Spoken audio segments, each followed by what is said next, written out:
Je vous rencontre pour la première fois. Alors dites-moi qui vous êtes tout simplement. Je sais pas, vous voulez savoir quoi? Commencez par ce qui vous vient à l'esprit en premier, puis vous pourrez développer par la suite. Je m'appelle Persan. Et je sais pas, je viens d'avoir mes 18 ans. 18 ans. Une période charnière de votre vie.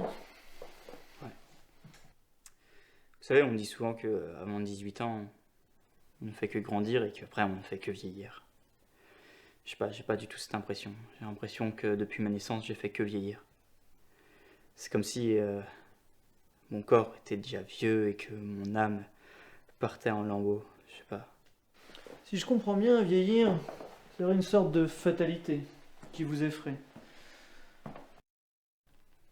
C'est quelque chose qui vous fait peur. Vous pensez ne pas avoir assez œuvré. C'est pas la peur de pas avoir assez œuvré, c'est... Je tiens à mes proches et je veux pas qu'ils les laisser seuls. Je veux pas qu'ils vivent sans moi en fait. Et ça, je crois que c'est vraiment ce qui me fait le plus peur. Malgré tout, 18 ans, c'est une si courte partie de votre vie. Vous êtes si jeune. Vous parliez de la mort, quelque chose qui a l'air de vous tracasser. Ainsi que vos proches, auxquels vous semblez tenir énormément. Mes premiers proches, évidemment, c'était mes parents. Moi, je suis le premier-né et il y a seulement un an après, c'est ma petite sœur Léna qui est arrivée. On était complètement différents. Moi, je suis plutôt introverti alors que elle, c'est un petit miracle, un génie. Puis en plus, nos parents, ils avaient pas du tout la même façon de concevoir notre éducation. Mon père, lui, il voulait des petits génies, il nous appelait ses petits Mozart.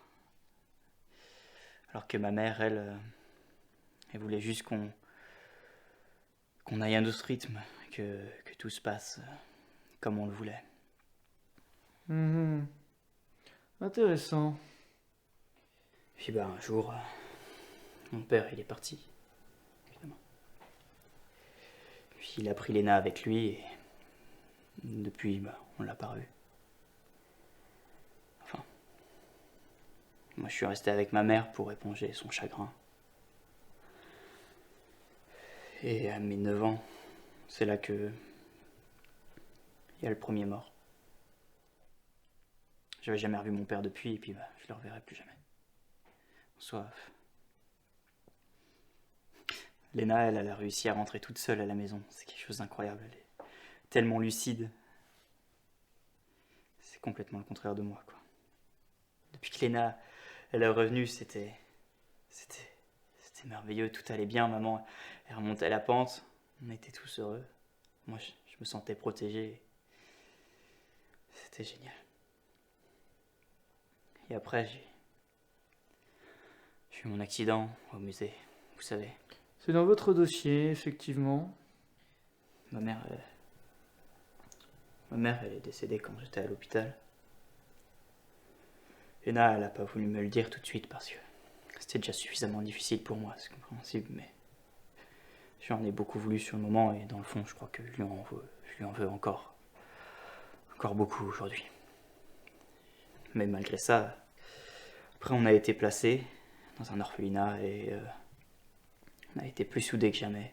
C'est ma sœur et c'est mon seul ami. Votre sœur serait votre seul ami proche. Pourquoi j'aurais besoin des autres alors que j'ai Léna ?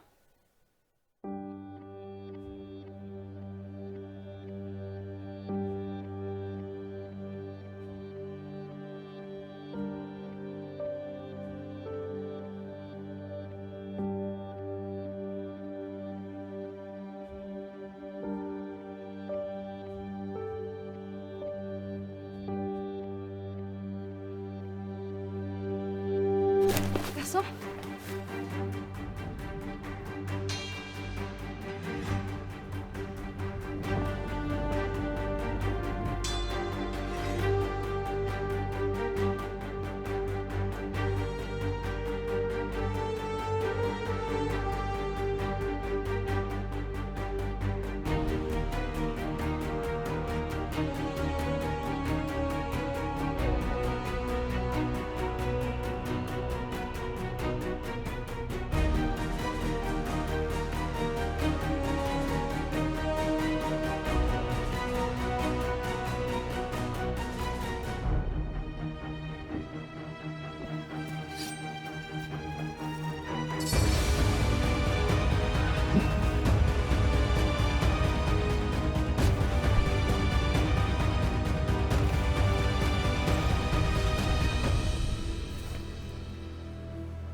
Votre époque est si faible et pathétique que vos capacités d'humain n'en sont qu'amoindries.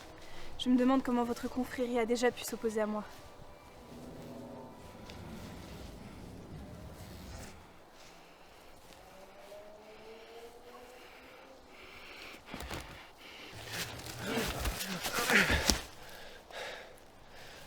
Perséphone.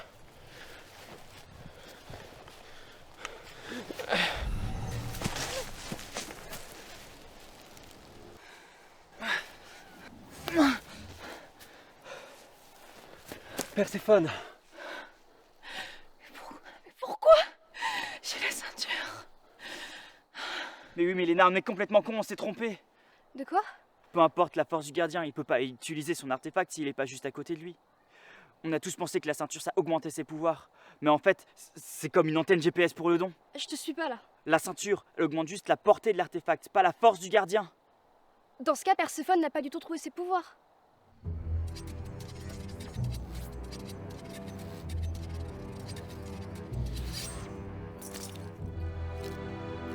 Non, je n'étais pas au courant.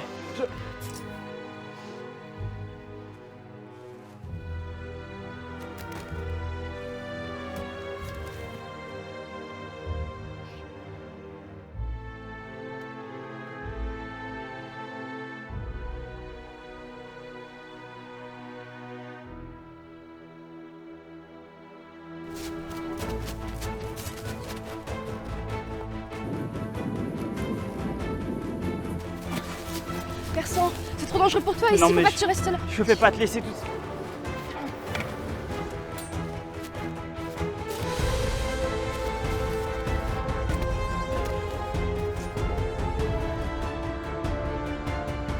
La famille est notre seule raison de vivre. Et toi, tu vas perdre la tienne.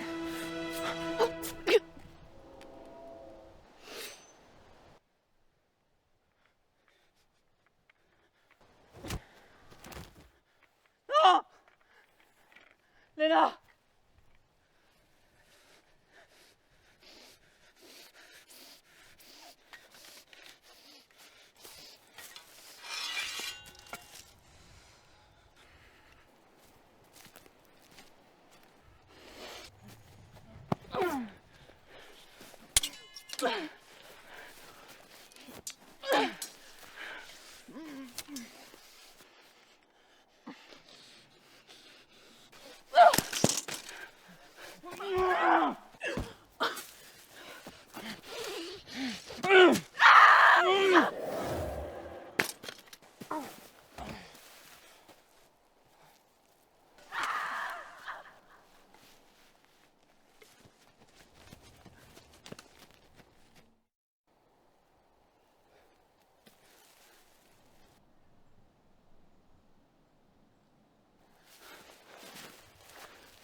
Léna?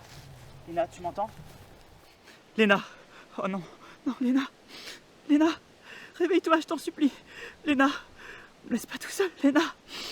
S'il te plaît, réveille-toi!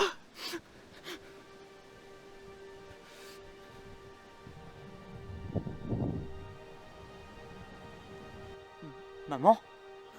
Non, Persan, Je ne suis pas ta mère. Je n'ai que son apparence. Oh, vous êtes qui? Pourquoi vous lui ressemblez comme ça? Peu importe qui je suis, tu es ici, le seul qui peut me voir. Je suis venue te rencontrer. Elle devait revenir. Elle m'avait promis qu'elle reviendrait. Merde, Léna. Attends. Regarde. Je suis tout seul maintenant. Quoi qu'il arrive, je finis toujours tout seul. Il y a tout le monde qui meurt autour de moi. Et à Sénèque, Je me fiche d'eux. Ils sont comme tout le monde. Ils pensent avoir des valeurs, mais... En fait, s'ils avaient juste rien fait de tout ça, ce serait pas arrivé. Et Léna, elle serait toujours là. Ils pensent... Tout ce qu'ils veulent, c'est essayer de rendre leur vie d'égoïstes meilleure, mais... Ils auront juste besoin de moi pour ça. Ils l'ont dit, je suis le gardien du sang. Je vis juste pour donner la mort. C'est tout. Personne ne fout en moi. Que savent-ils du sang? Personne n'a vu de gardien de ton genre depuis la guerre des saisons. Moi, je l'ai vu. Le jour où l'ombre s'est abattue sur Miscard, j'étais là. Je l'ai vu, le premier gardien du sang. Et jamais, non jamais il n'aurait pensé une telle chose. Il ne vivait que pour la vie, l'espoir de voir le monde de nouveau heureux et profitant de cette chose merveilleuse. Et la mort n'était pour lui que le mérite d'une existence abondante. Mais je veux plus de mort, moi, maintenant. J'en peux plus. Toi seul peux le décider. Tu es le gardien du sang. Tu as le pouvoir de répandre la vie dans le corps des nouveau-nés, jusqu'à leur plus vieil âge. Ton pouvoir n'est pas que de donner la mort.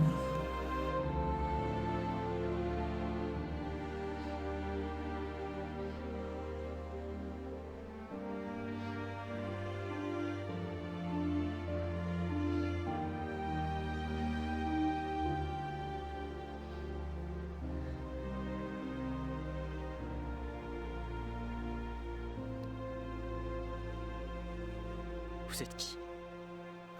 Quelqu'un qui ne devrait plus être là depuis longtemps.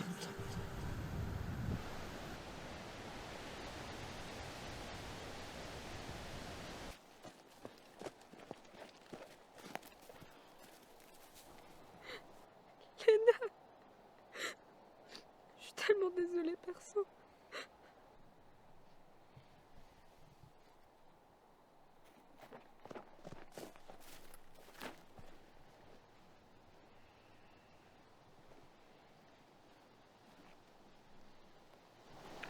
Faut la retrouver avant qu'elle retrouve ses pouvoirs.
Allez, avance. Monte ici.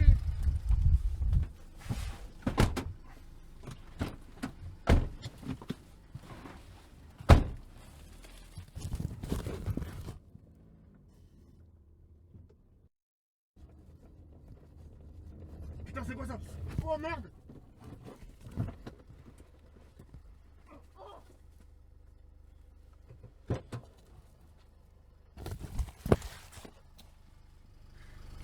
Ravi de vous voir, professeur. Nous allons pouvoir annoncer votre retour à la Sénèque.